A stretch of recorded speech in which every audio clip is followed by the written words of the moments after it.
Greetings, everyone. Welcome to this week's Real Talk. I am your host, Sister Zakia Sankara Jabbar, and this is your space for all things Black and African centered. Welcome, welcome, welcome.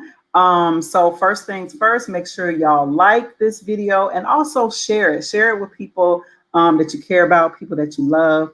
I always strive to bring wholesome content on this platform. So my guest today is Sister Shauna Murray Brown. I hope Murray, you got it. Murray Brown. And she is a licensed clinical social worker. And we're going to talk about decolonizing therapy, decolonizing mental health. Sister Shauna, thank you so much for being my guest tonight. I'm excited to have you here for the first time, and hopefully it won't be your last. But please share a little bit more about yourself to the audience. Absolutely. So thank you for that warm welcome. So excited to be in the space. My name is Shauna Murray Brown. I am located in the Baltimore City area, born and raised. And I was trained as an integrative psychotherapist, but my background is as a licensed clinical social worker. My work is to help our people remember how to heal themselves. And I'm really clear about what I'm saying when I say that, right? Like, it isn't that I'm going to do something to you. It's that we already have wisdom sort of embedded in our spirit and culture and lineage. And if we go back and fetch it, bring it forward, then we can really be clear about what it means to really heal so that we can get to a level or our imagination around liberation. Man, that's it. Like that's the one. So I kind of want to like just get right into it because I know that this particular issue is not something that I would say from my experience, folks in my network and like folks in my family, is not necessarily easy to discuss or easy to talk about. And I have like my ideas about like what that is, because I don't think like just as people, we don't want to walk around thinking that we're broken or something is wrong with us, like just the negative connotation that comes along with that. So I guess if you could share, do you see some of that like in your practice when you were practicing and you are still practicing, and what are some of the things that you do to make folks in our community feel more comfortable about these conversations, and also about making sure that they prioritize their mental health the same way they prioritize their physical health? Absolutely. So my background sort of began in just my lived experience. So I grew up sort of watching my mama, my auntie, my father, and just about everybody else really sort of need and try to navigate the mental health space. My auntie would talk pretty openly about, different topics and how, mental illness is health, and she was talking about it like that. And I really wasn't even getting with it. Actually, as a child, I was just like, I'm not about to go tell this doctor all my business. Like, what are you talking about? And I'm not even sure where that idea came from. But as I developed into myself, I started to see, oh, this is some lineage stuff. Like, I don't really understand what's going on here. Like, in order to really do my own personal healing work, we have to address the mental wellness side. And so to answer the question is yes, I saw it first in myself. And I see it in community. So I started working in juvenile detention. I also did sort of community organizing. I worked in public schools. I've worked in residential treatment and child welfare. And so in sort of the broad sort of spectrum of holding space for Black folk, absolutely there's resistance. But I think that the resistance was always valid. And bear with me when I'm talking through this. It's like we might not always know exactly why we have resistance to it, right? Because somebody told somebody who told somebody in our family, and that's just sort of the regular narrative. But we know when something doesn't feel right. And I found that when I bring forth the conversation about mental health, I don't use clinical terms. I'm not using the terms that sort of Eurocentric sort of systems created. I'm talking about our challenges and experiences in our own words.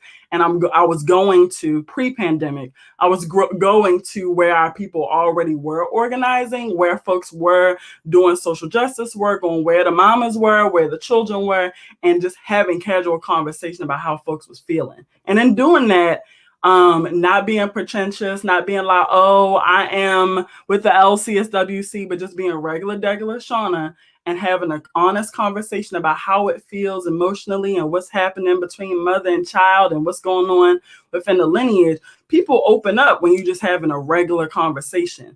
And because I was able to juxtapose that to, but let me tell you how some of the stuff you already doing is actually going to help your mental wellness, and there's some other new stuff that you deserve to have, then folks were more willing to be able to participate. And then I think the last thing that I'll say is, we are a communal people. And so, therapy is often one-on-one with somebody that you don't even know, and we ain't even sure who validated, who vetted, who said that this was a good person. Where because I've been rooted in community throughout, specifically, I'm talking about Baltimore, right? People knew who I was because I was in community. I'm volunteering. I'm like, I got godmothers and fake me out brothers and fake cousins, and right, they know me for being consistent in community. So when I held healing circles about whatever the topic, folks are like, oh, all right, Shauna doing it, I'll go to Shauna, right? Oh, what Shauna said is cool, right? And so establishing that level of trust also really, I think, demystified some of the challenge. That is so important. I'm so glad you lifted that up as far as trust is concerned. And I can definitely say that for me, the first time that I actually went for a professional kind of like counseling or therapy session was after the end of my first marriage, and I was just really, really in a low place. And I remember I actually had to shop around, and no one had warned me. Like, people would just say, go to therapy, like find a therapist. Like there was no kind of like, you really got to make sure that the therapist, is right for you. You know what I mean? It's almost like you do an interviewing process. And I could tell you, I almost gave up, Sister Shauna, because I'm like, damn, I mean, this shit ain't working. And I'm thinking about people who might have had similar experiences and did give up, right? And then, of course, turn into unhealthy ways to deal with, trauma and sadness or whatever, depression. But I was glad that I didn't, give up, because I did finally find a person that really, really worked well with me. And it was just a beautiful thing. So I am completely, a believer and pro therapy. One of the things that I found that I thought was interesting during that time is because it was also during a time that I was also becoming more conscious, if you will, politically around like race, and understanding anti-Blackness and all of those kind of things. And my therapist actually was white. And I would talk about these things to her, and like, she was just really, cool. Like she would just listen, you know what I mean? And she wouldn't, like make me feel any kind of way about that. And that was something that I really appreciated about her. And then once I, her that relationship ended because I ended up moving here to the DC region. But it's also extremely hard, right? Like I thought it would be easy for me to like find somebody new when I got here. And this was before COVID. I was just like, oh, damn, everybody booked, or they about to retire, or, all kinds of different things. You know what I mean? So and I'll say this before I ask the other question, because I'm getting to a point. I really understood, I think, what decolonization meant when I went through the training with Community Healing Network. So I don't know if you're a part of like the Association of Black Psychologists, but because they're open. All up and do that stuff, but I'm not. Yeah, man. And it was one of their past presidents gave the training. It's called the Emotional Emancipation Healing Circles. And that was so powerful, that training, because it's designed specifically for people of African descent, so Black people in America and the diaspora. And that is when I really learned to unpack just how ingrained anti-blackness is, not just in the United States, but really like on a global level. Yes. And so I would love to just hear, sort of your thoughts around what decolonization means for you, and Mm-hmm. like how you practice, in a Yeah. decolonized way. Like, what does that mean? Yeah. I wanna amplify what you started with, which is, yes, it is so hard to find a good fit, but this is true of any relationship. I always like to tell folk, right? Like, you don't go on one date and find the love of your life. You don't go out with one friend and find that that's your bestie. Like, it's a relationship, and it's a quite intimate one, even though it's not reciprocal in the same ways that we think of our like personal relationships. And so, yes, the therapy doesn't work if the relationship isn't a good fit, and if the ideology and the way that the person is holding space isn't aligned with what you need. And the other thing I want to say about that too is, right, there's not a lot of Black therapists. Like, I mean, I think the last time, it's less than 6% of all mental health professionals are African American, right? And so when we're thinking about, many of us, who I'm so glad that you found who you needed, and under your criteria. But some folks' criteria is, listen, I only want to talk to somebody Black. And I have two things about that. The first is, you deserve to be able to sit across from whomever you feel is worthy to hear your story and to support you through that journey. However, if all of the therapists in your state are white, and like, I'm going to ask you to reconsider and to add some other sort of caveats. And that's going to lead me into the next part, right? Add some other things in maybe that interview process, right? Assess for some other things when you're sitting across from that therapist, to see, okay, all right, this person isn't Black, but they can listen to me when I'm talking about these things, or when I ask them about their position or their training around addressing race-based trauma, they know what I'm talking about. Or when I read their website, they explicitly say they're using anti-oppressive practices, and then they're working through it, right? And so I would just ask, number one, your feelings are valid, and you should be able to sit across whom you want. And it's not a lot of us. And that then leads into, what does it mean to decolonize therapy, right? And so decolonizing, or decoloniality or decolonization, I usually teach two definitions, and I think that both are really important. I think the literal term, de and colonize. So we're talking about land, right? We're talking about the fact that land and life, our people, our beingness, our existence has been colonized. And that colonization here in the United States of America happened through a path of settler colonialism that is unique to here in the United States of America, and other iterations exist globally, right? And so that's important, because when I'm talking about what it means to decolonize, I'm talking about providing a level of healing space and mental health care and training to professionals and mental health providers and folks in community that can get us to reimagining what the world should look like if we actually decolonize. That means giving land back. That means negotiating with indigenous peoples globally and here in the United States. That means acknowledging that African peoples globally are indigenous peoples, right? So that's the first thing, right? So that's that we're not really just talking about some sort of like ethereal, sort of theoretic thing, that we're also talking about something really tangible. The path to get there, though, is that second definition of decolonization. And that's really what I focus in on when I'm talking to training professionals and when I'm doing my own work. And that is, how do we recenter African and indigenous ways of thinking, to be able to shatter systems of oppression, and most specifically, ideals around white supremacy and the ways that it's embedded in our practice, right?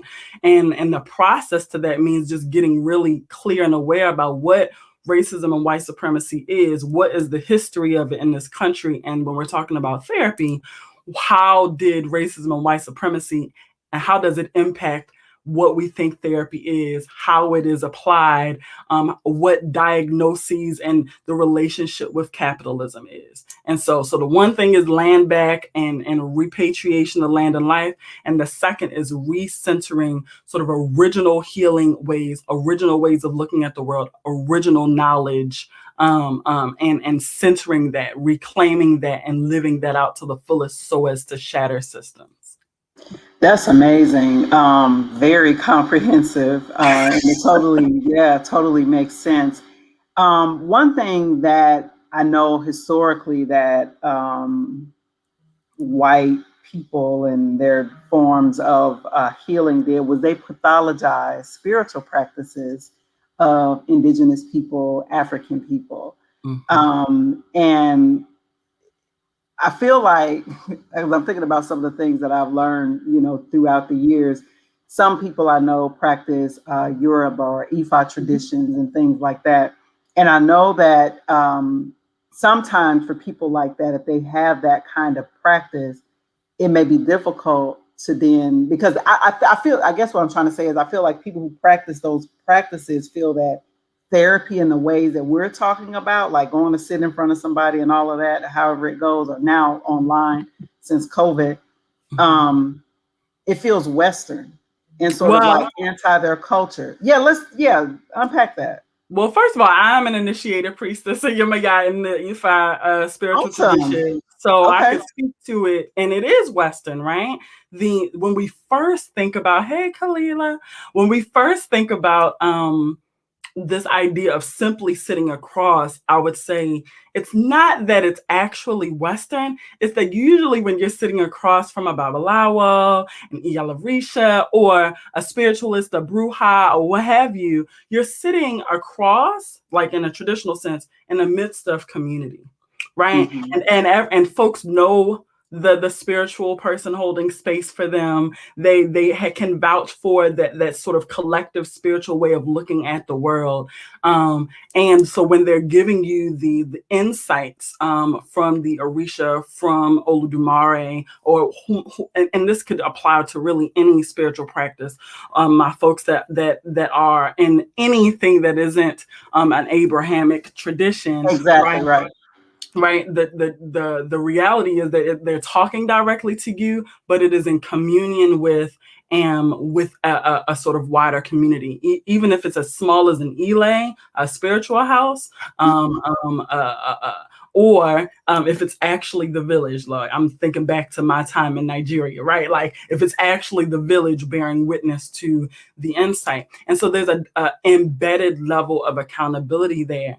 Whereas when you're going to a mental health provider, we have to maintain our licenses, yes, but of course that license process, the education we had to endure, even the trainings that we often endure are still centering whiteness. And so it is not an unreasonable sort of expectation to have some pause about it, but there are so many mental health practitioners, Black, white, Indigenous, Latinx, across the gamut, that do honor and do now acknowledge and do recognize the wisdom, and that yes, I'm coming to therapy with you, and I'm gonna go and get my reading, or I'm gonna get somewhere in my lekes. And so there is a movement happening. It's not a lot of folks, because some people have those ideas about therapy, but don't know that they should put that on their website. so like so as a priestess, like when I was providing therapy, I just articulated, I honor all spiritual backgrounds, and please bring them into the space, right? And people would see my e-day or something, they'd be like, oh, okay. You know what I mean? But also, when I'm holding space for my Muslim folk or folks of the Nation of Islam or what have you, they would just ask me a few questions, and they'd be like, oh, all right, okay, no, you get me. I can talk to you. Yeah, you understand. Okay. And so it is a reasonable skepticism. There are aspects that are very white, and there are people that are doing this work right here. Yeah, you teaching, sis. Yeah, that you're perfect to have this conversation. I wanted to go back to something that we kind of touched on earlier to kind of like, because I feel like people who are watching and people who will continue to watch this video once it's up on the page, there you said it a little bit earlier when you was like sometimes people don't know or can't really articulate like why they have an ambivalence Yeah. about like mental health care and like the system, so to speak. Like sometimes Mhm. I feel like people know that they need some support but don't trust the system. Let's Yeah. go back and maybe have a conversation about some of the historical trauma within the mental health space. Yeah. So, historically, right, we know that the system was used against Black folks to take our children, Mhm. to deem us not able to take care of ourselves, to do all kinds of horrible things to us, experimentations, let's just be honest, like Mhm. experimenting on us, lobotomies. Like there's a pretty sick ass history in the field of Period. psychology, psychiatry. I mean, Yes. I'm serious. And then people be like, well, why Black people don't want to? Because we carry transgenerational trauma. Mhm. You know what I Mhm. mean? And I just wanted to see if you wanted to like maybe unpack a little bit of that in terms of some of the historical just Absolutely. anti-Blackness and racism within the Yeah. system, and sort of what you use in your practice to help people not necessarily to overcome it, to understand it, to honor that that happened, but at the same time, allow them the space and the tools that they need to get some healing. Absolutely. So, I mean, we could take it really way back, or we could take it like I could drop us off at like 1992.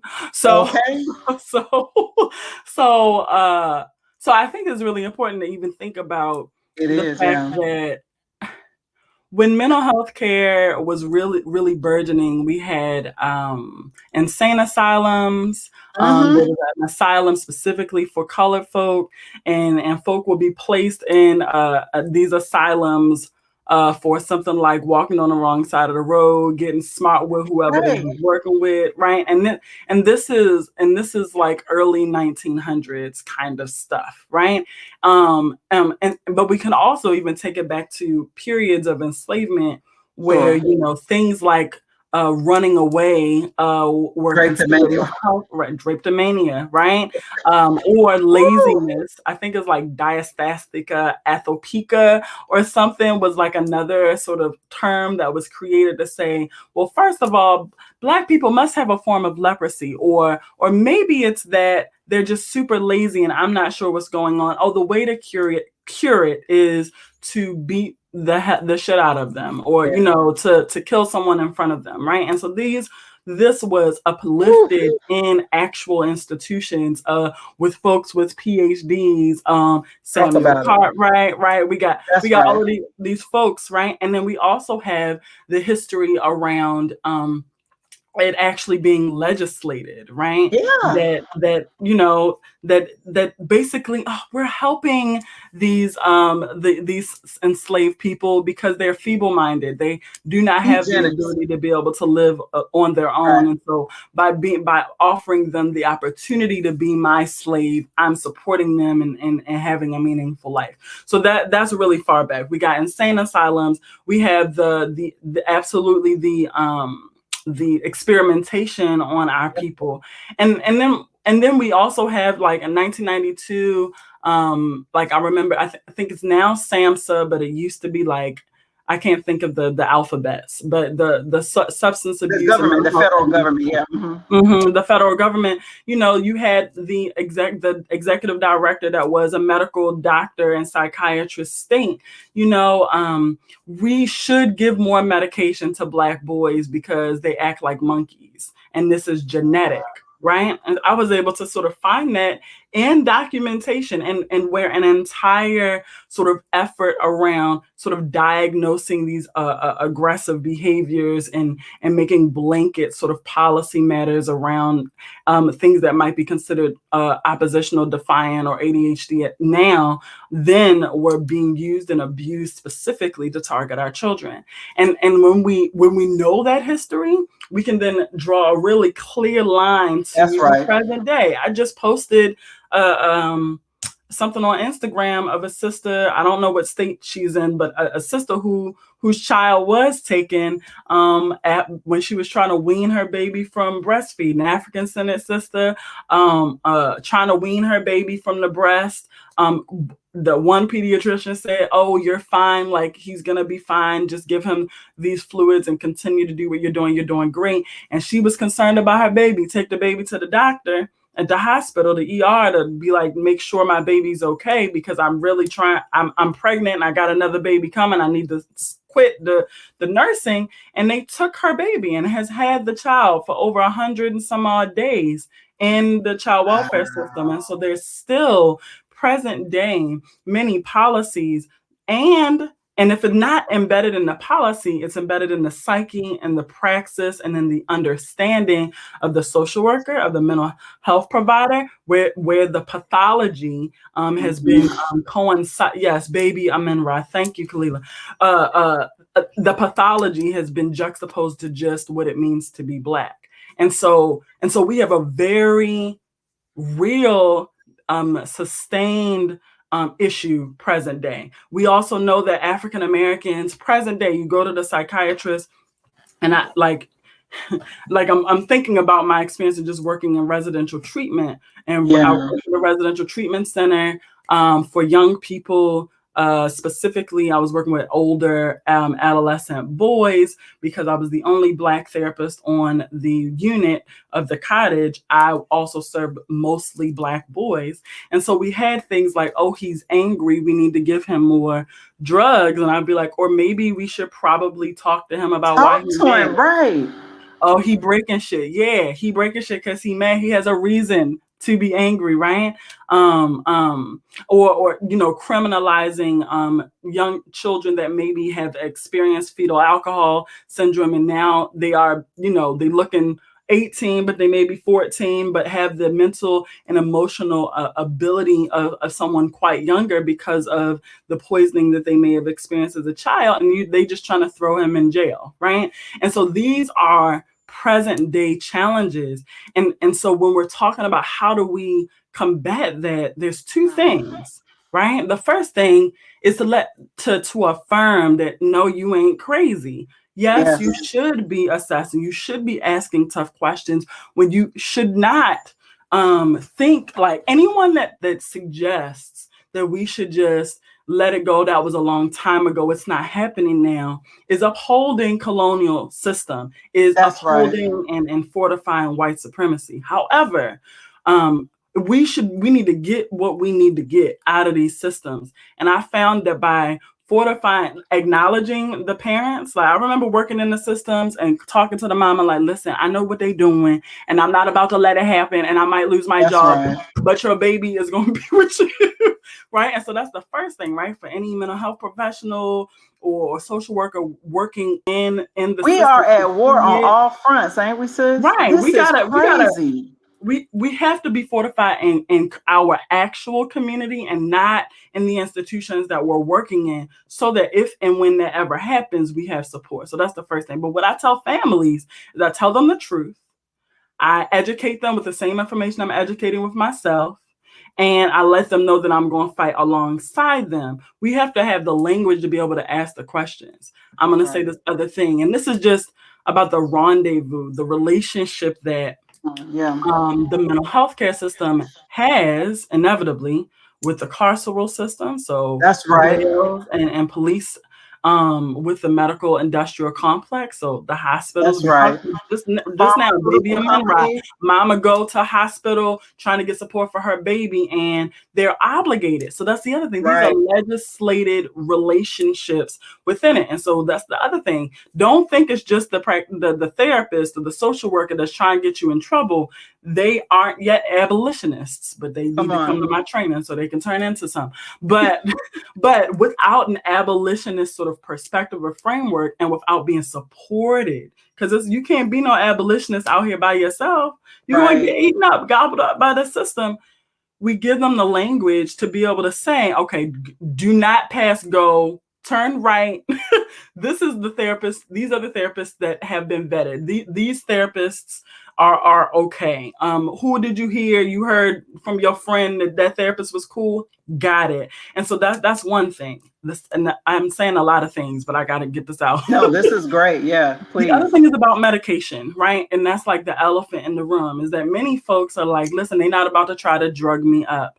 And there's two things about that. One is that sometimes medication is necessary. Mm-hmm. And if you can't be maintained on a day-to-day, beloved, if you're trying to get yourself centered, and you're having a hard time, but and there are other ways to be able to support that. It's a holistic sort of experience. And if you Right. are talking to your psychiatrist or your psychologist or your treatment team or whatever, and they are not trying to educate you, if we're armed with education around, well, look, I looked at these side effects and these side effects and these side effects.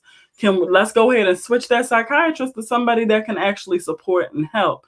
And it's not an easy thing, but I think Right. that it's important to just say up front, like, what I'm saying ain't gonna make it easier. Like, Right. it's not gonna mean that you're gonna be able to just go out and get what you need easily. But it does mean that if you're connected into a community and you go in together, not being so hush hush about your child that you think might stab you when you sleep because they be hallucinating in the middle of the night. Don't not tell your friends that that's going on. Have them help you find a support system, because it is a real thing, and we deserve all the things. We need to gather all of our things so that we can live our best lives, while we're here.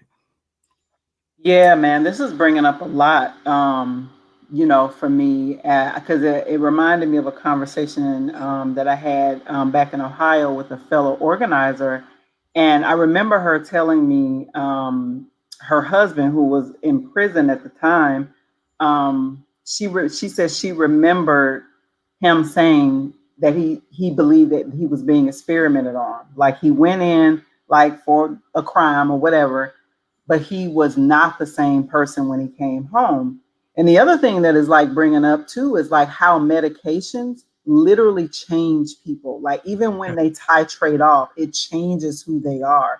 You know what I mean? And this relationship between this pharmaceutical company industrial complex, right, and the mental health system, I think is really sick. Because I could remember even during my therapy, they were like, well, I mean, I didn't like, I wasn't, it was just like I was sad. I had got a Mhm. divorce and I had all these issues like that all came rushing at one time. And I Yeah, remember the doctor was like, well, we have to diagnose you with something because that's how we they get do. paid.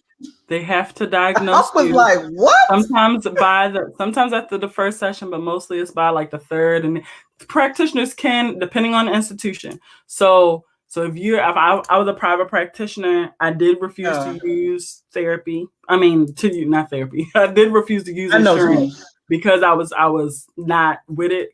But when you're working within an Right, institution, you don't have a choice, right? When I was right. working in a residential treatment center, I did have to diagnose, and that is how billing happens. Unfortunately, the way that the system is currently set up, without a diagnosis, it's not medically necessary for you to receive mental health services. And so that's why you have different levels of some diagnoses that mental health professionals do use in an effort to try to justify it. And they usually tell you about it. Like, if Yes, they, yeah, yeah.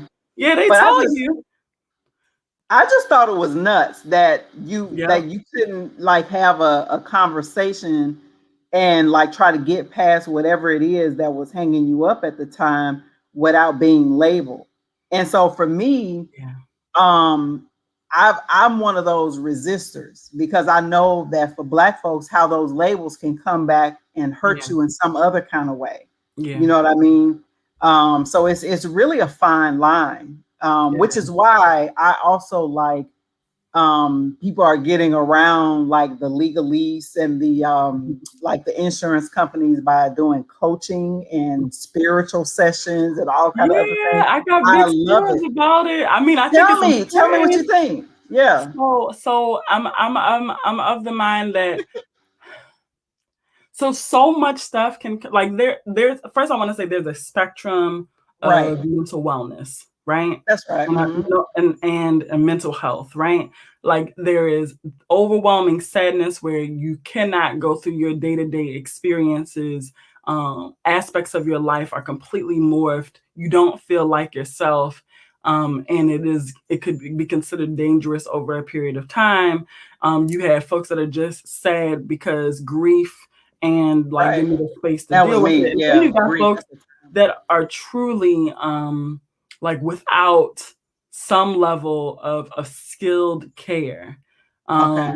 could be more likely to try to end their life or harm Mm. other people, right? Hmm. And this happened, and we need to talk about context, right? Because we're in a society that sort of inundates us with these kinds of things that would obviously create these kinds of activities that when we're talking about mental health care. So, but when we're talking about coaching and spiritualists and therapists, I think we need to talk about the level of training and awareness about the spectrum.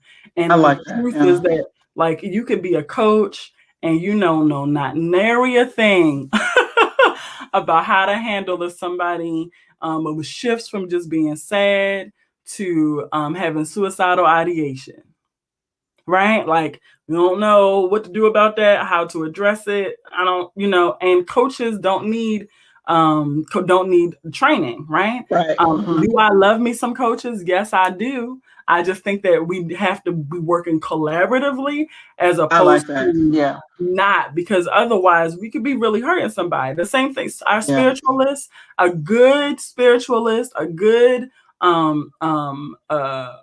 spiritual reader, where whoever you go into to get your readings done, they should be able to tell the difference, right, between something that is a lineage healing that needs to happen, you being mounted by an orisha, you going into sort of another sort of realm, versus you having a mental health challenge that might be better managed by someone that's trained in what is happening. And sometimes these things merge together, which is why I recommend therapists have relationships with spiritualists across the across spiritual traditions. Like I feel like in the Sure. Rolodex, you need to have yourself a pastor. You need to have yourself an imam. You need to have yourself some people so that you can navigate both. As a person that is experienced in both, I'm able to tell the difference. And so, but for folks that are not, if you're just a mental health professional, you need to have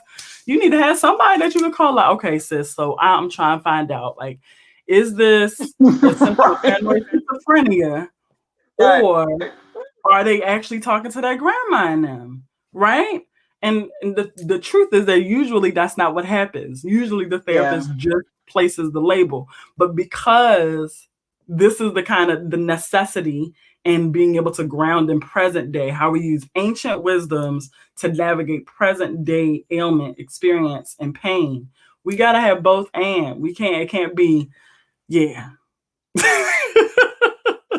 No, that's amazing. And yeah, the folks are really enjoying this, and I appreciate you like, taking your time to drop those gems. Yeah, I agree with that. I definitely think that, of course, education and being trained in specific modalities, it does matter. You know what I mean? Your license, it means something. And like Sister Kalilia was saying, like, I appreciate that at least you are also trained in spiritual in some other traditions where you could be able to honor that as Yeah. well with your patients. So you probably a unicorn out here, sis. I don't think that there's a lot of It's not a lot of actual us. licensed Yes, we therapists. do. Right. Yeah. Yeah. I mean, You I'm know? training mental health professionals now, right? And I have Yeah. whole sessions, right, where I'm like, all right, I'm about to bring my good booze that are brujas, that are Iya Larishas, that are yayin, like all of my folk, so that we can talk to the therapists and talk about the differentiation and talk about how, like, just like I don't want anyone sort of making blanket decisions about diagnosing.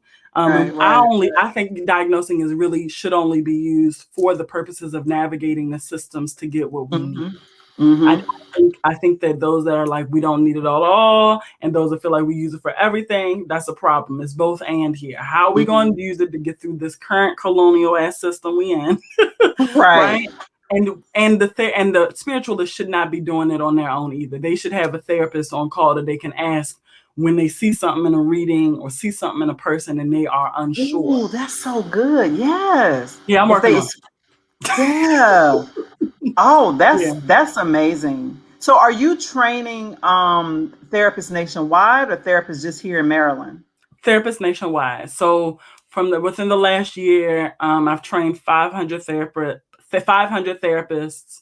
Really, we got a couple in not in the United States, No. but mostly in the United States. We got a couple in like Austria, Vienna, Spain. One person in Africa, but for the most part, it's folks across the country. And so, yeah, that's one of the aspects that we're working on for sister. I do not have a book yet, Be coming with it though. but There I'm you working go. on. I'm actively working.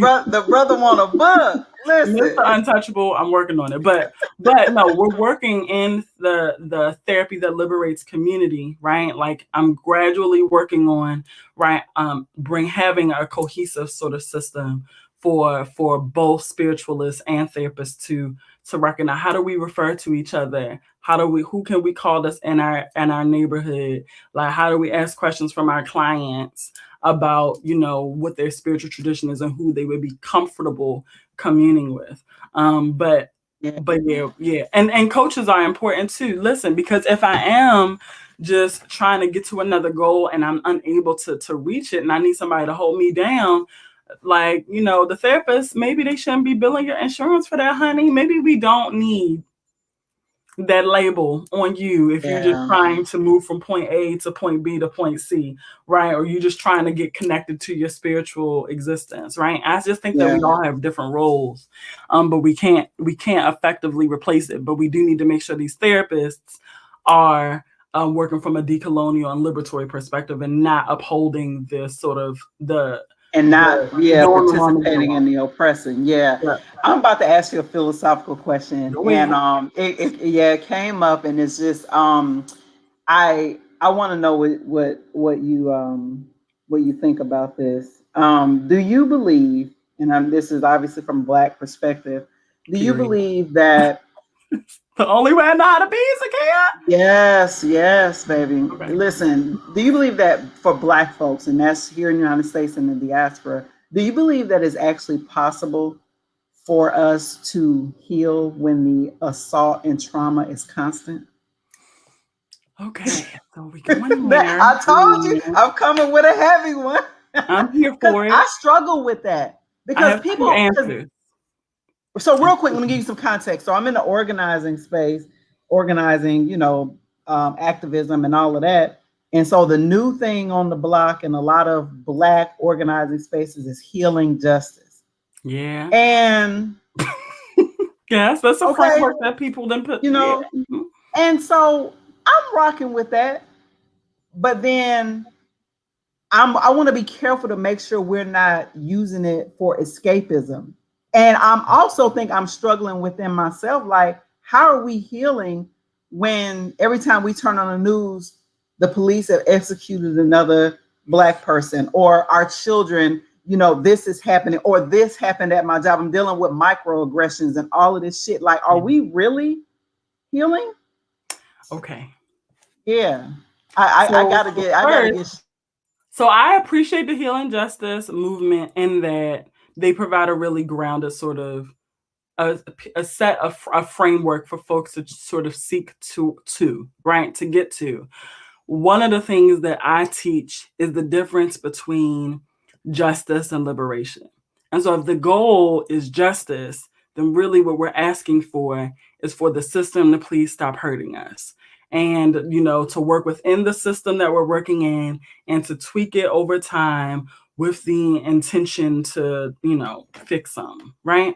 When you're working for liberation, you are working for an imagined experience, something that we haven't been at. And if we study Frantz Fanon, if we study, our about it African-centered psychologist that wasn't connected, not nary a white institution, then we understand that it's really important for us to recognize that many of the ideals that Frantz Fanon talked about are also about establishing a militant sort of perspective of fighting, literally fighting, like not I'm fighting for social justice, but like literally tear the shit down. So just putting that in context. So I think healing justice is telling the truth because it is working with the intention of fighting for a different society.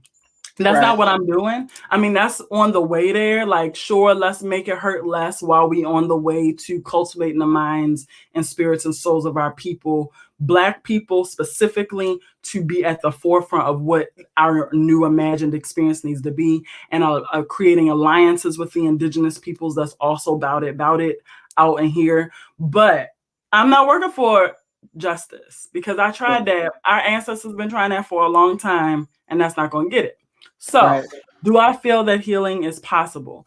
I think that if we are talking about the healing of our spirit and soul, because I believe that that we are existing in multiple experiences in this present time. We got the spirit, and then we have the physical.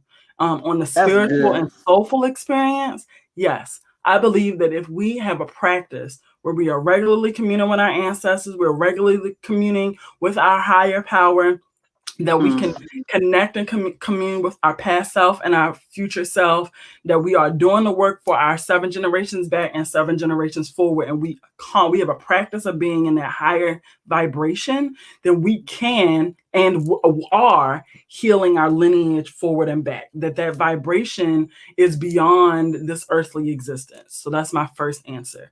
When we're talking about the physical, sort of tangible, sort of healing, with all this crazy shit going on, hell no. But I think it's also really important for us to be careful when we're having this conversation, because what we don't want is to get so stuck in the impossibility of actually grounding in a healing that we stop, or that we come to a space of despair, right? And I think that we do find ourselves in healing spaces and in our own communities and healing circles, that vibration. You've been in a sister circle, I'm sure, where you're like, oh, or emotional emancipation circles. The work I do with the Healer Sister Project, Sister Soul Quest, it's about how can we cultivate a fortified network or village, right? Village of our own people, where it's like, all right, listen, once a week or once a month, or however many times we can invest, we coming back to this highly vibrational space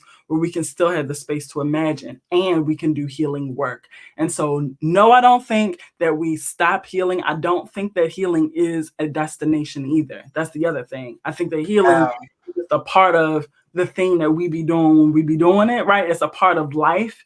But yeah, so we can heal vibrationally. Absolutely. Like, our minds can go so many different places. That's why our spiritual traditions are so powerful, and why our ancestors are the shit. But when we're talking about the physical, tangible, what the next child that I have is going to experience next, I think the pathway to healing is shattering that shit. That's the point, right? Can we keep a constant sort of lineage imagination for our ancestors forward and back of what we want the world to look like, so that we can be fortified to fight and to dismantle, disconnect from whiteness? Ooh-wee. Girl, you ether that answer, because I'm serious. Like, you helped me with that. Like, that's why you're a professional and I'm not, because I would be sitting in some of those spaces sometimes, and the things that they would talk about, I'm doing this and I'm doing that. And I'm not naming people, because I don't want to seem judgmental. I'm just telling you how I struggled in those spaces. Like, I'm down. Oh, obviously, I'm down with it. But then at the same time, I'm like, this kind of feel a little performative. And performative. and you also making excuses for just doing some wild shit that you wanted to do anyway. So anyway, But just I like, also want to say, I can't remember. I really suck at like remembering like actual quotes, but I always read. I'm always reading, right? I Period. love Like it. you know, Yeah, like me the too. circle when you're unbroken. Like what is we reading? Yes, What marimba are we ani. reading? Right. So what do we need to know? What do we need to remember? What books I got right here? I got my Naeem Akbar. I got Yes. listen. We doing the work. Okay, but the truth is that I don't even remember what I was about to say. It's all good. It's gonna come back. It happens to me all the time. While that resurfaces, Yeah, and feel free to like cut me off with this next question. This is one of my last questions. I think I might have one more it's all good. because this has been so good, girl. We already at 50 minutes, and this has Really? been, yes.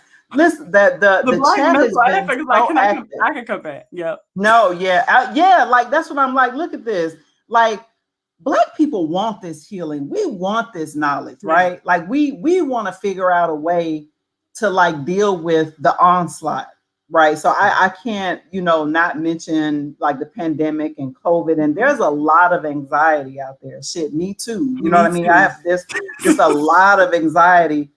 Oh, what should I do? What should I, and me, like I'm getting ready to travel out the country tomorrow. And so it was fucking anxious just figuring out all of this new shit you gotta do just to even go out of the country. I almost canceled the trip. I'm like, listen, I ain't I'm like, damn, y'all think, I mean, it's so much. So Yeah. I guess the question I wanted to ask you, it's okay, so it's connected to that, but also it's around shame. I gotta ask you this Okay. because speaking of spirit, I feel in my spirit that there's some people watching who need some help in this area. Mm-hmm. How do we, or how would you, from your professional perspective and just your perspective and your love for Black people, how would you support someone who's dealing with a lot of guilt and a lot of shame around some past decisions, but also around the fact that I'm having issues with going to see a therapist and I don't want to admit that, I'm a bad person or I'm one that's Oh, always wrong. You know what I mean? this is actually There's connected to what I was gonna say and I forgot. So Let's thank you. go. So what I Somebody was watching need this answer. Yeah, I think the first thing that's really important, and Frantz Fanon talks about it, Dr. Mama Marimba Ani talks about it. All of our brilliance talk about the fact that, like, the truth is that the pathology is of the society that we're existing in, right? And honestly and truly, none of us. And someone said, like, can we heal in the borders of the United States? But it's important to recognize that white supremacy is global. It is imperialism, right? And so sure, the answer about healing is true. The experience is that we are impacted by and reacting to and responding to a society that is toxic, a society that has the problem. And so going to therapy, asking for support during your healing work is what everybody should be doing. The society is pathological. Exactly, Mr. Untouchable. This is so if you're not, I would say if you haven't been to therapy or done any spiritual work, or you haven't been in coaching to address this, then you are actually probably neglecting your self-care right now, right? Because none of us are untouched by this atrocity. None of us, not any human being, right? If it's the dehumanized white person walking around here, if it's the person that's disconnected from their lineage and ancestors, if it's the person that wishes they were light skinned so that they could be able to engage, if it's the person that like can't fathom or can't is having a hard time reconnecting with their own spiritual practice because capitalism got them toe up. And so I would invite folks to really consider it normal to have ritual and healing, and ritual being just a repeated activity on a regular basis of being the space being held for you because you exist. Yes, Toya, switch your therapist to somebody Black. Do it. Yeah. And so that's what I would say. Like my invitation would be that everybody watching this, and currently and in the future, should be doing something to improve, and to heal the systems of racism and white supremacy in the society, and capitalism and homophobia and childism and all of these. Like, we need to heal from these binary systems that diminish us into widgets that are simply supposed to produce. And if we think of it as, it's not therapy that, oh, I need to go to therapy because something was wrong with me. It's, I deserve to go and get the healing from this busted ass system and society, and everybody deserves it. That's right. That's right. This is our final question. I feel like this is a good one to kind of wrap up our conversation. You definitely have to come back. I'm here for it. I feel so good right now. You know, I just feel like, because you were supposed to come earlier, and I'm just like, shit, I needed this conversation before my trip tomorrow. This is my therapy. Listen, don't say, wherever you going, say my name into the air. So I am, girl. I got you. I got you. I discovered recently the connection between mental wellness and physical health, and how mental unwellness manifests literally physically. And I have this book. My husband bought it for me so people who are watching this, if you my Facebook friend, everybody know about my chronicles. I have chronic lower back pain, and it literally yeah, I'm gonna let you go ham. Let me wrap up this question because I know you're gonna go in. But I've been living with that. I would say the worst was in 2019. I remember it was like around Thanksgiving time. Sister, I woke up one morning and could not walk. I was scared. I mean, I screamed for my husband, and I tried to move, and every move that I made, it was like I was shocked. I didn't know what was happening to me. I mean, it was horrible. You know what I mean? And I was in a wheelchair, and I was using a walker. It was like I was 100 and something years old. I could barely move. My kids were just like, "What is going on? What happened to mommy?" You know. But then someone recommended a book to me called "The Body Keeps the Score," and when I tell you, the tears just began to flow, because my body had been, and mind you, I'm just turning 40 next month.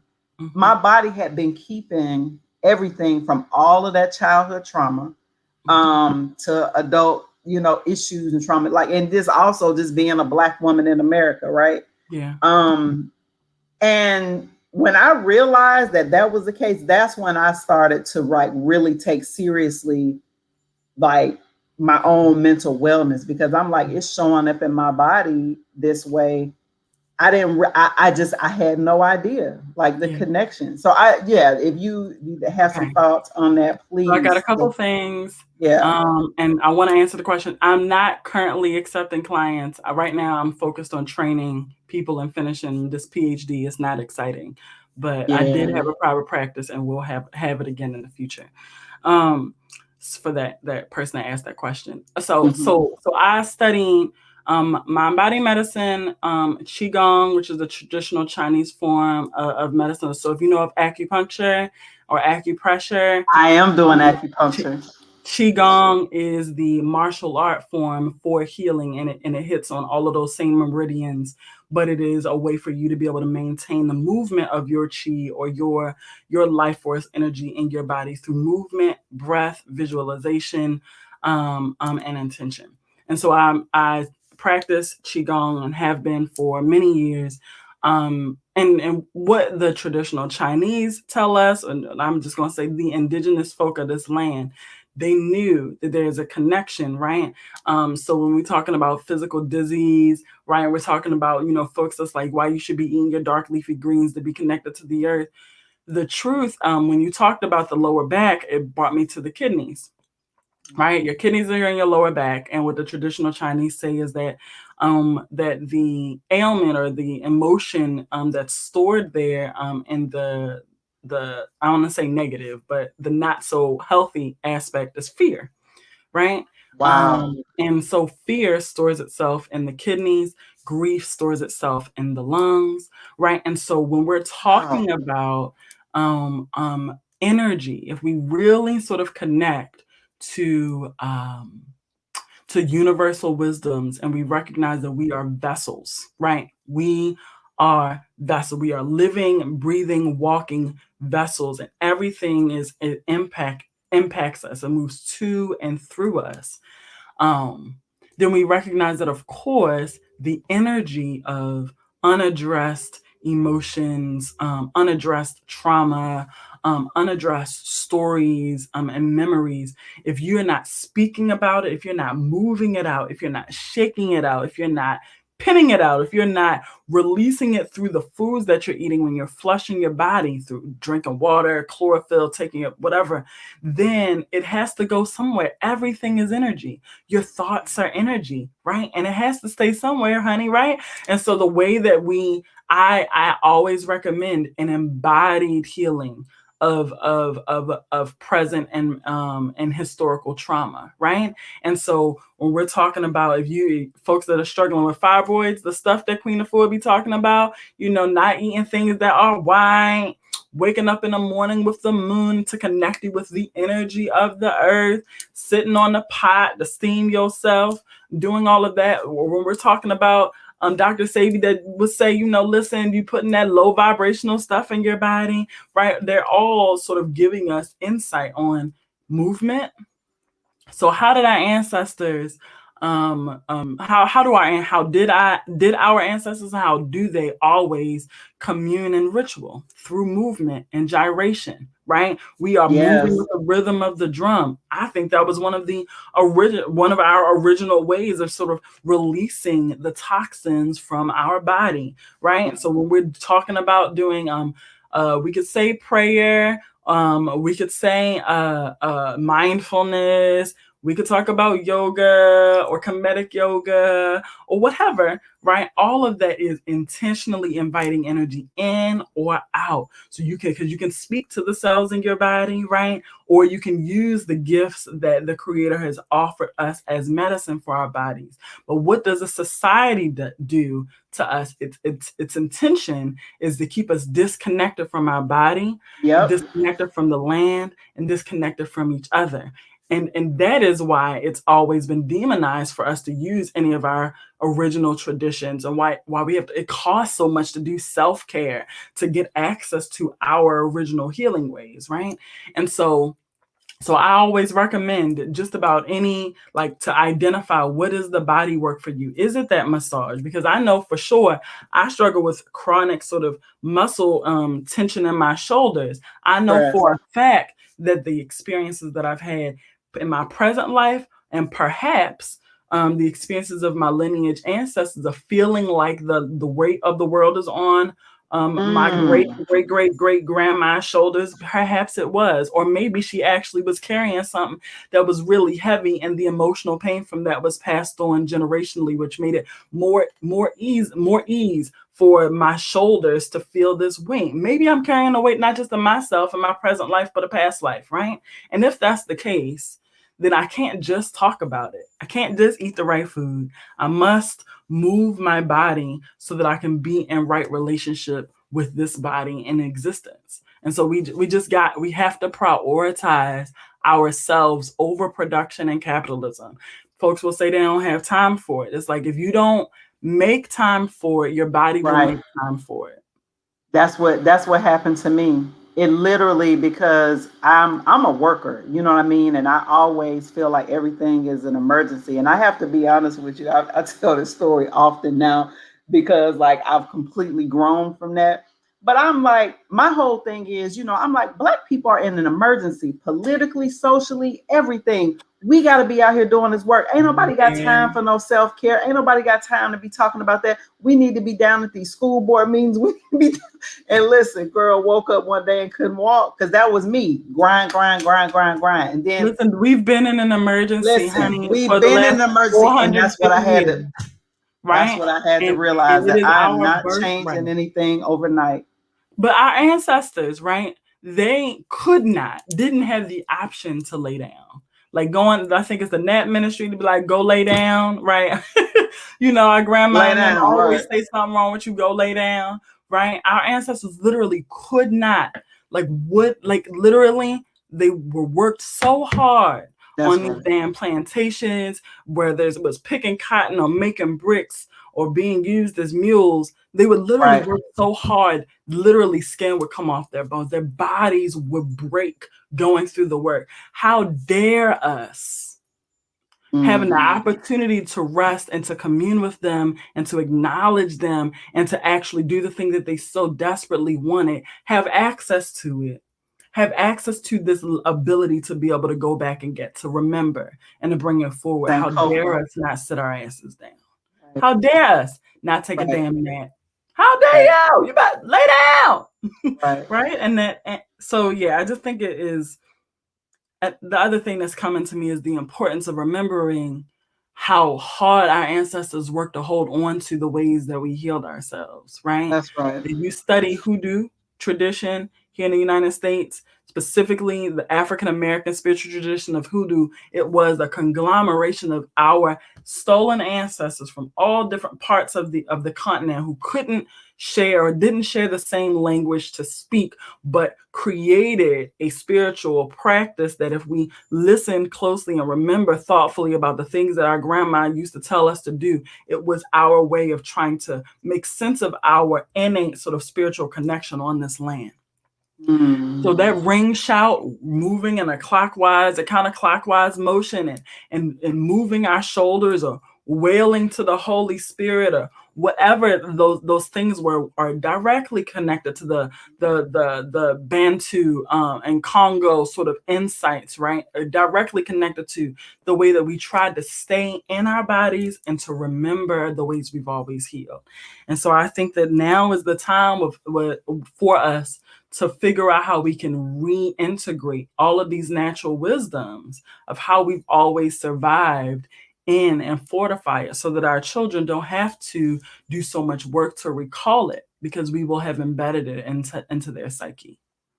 This has been such a blessing, not just to me, but clearly to the folks who are watching. Oh, It's been a very, very active chat, and people are getting their entire life listening to you, sis. So this has been great. I want to honor your time because I usually do an hour with my guests. mhm. Sometimes we go over, of course, because I don't believe in cutting off what's supposed to be Yeah, happening yeah, at yeah. that moment. You know Yeah. what I mean?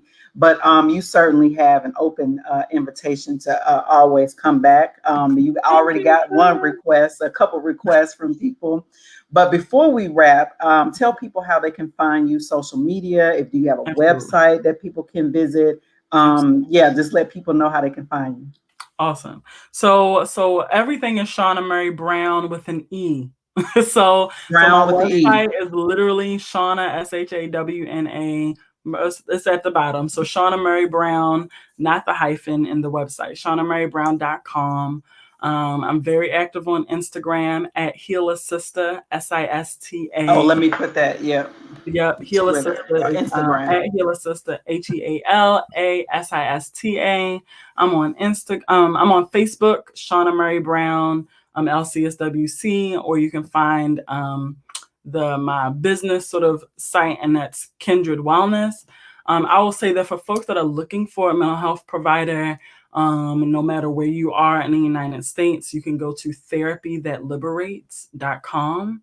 And there's a directory of a handful of the mental health providers that I've trained and continue to train. They are in continual engagement with me. Not all of them are Black, some of them are white, but they know what to do or what not to do, because they're in constant community with me and the truth telling. And you can also follow Therapy That Liberates on Instagram. All right. This was amazing, sister.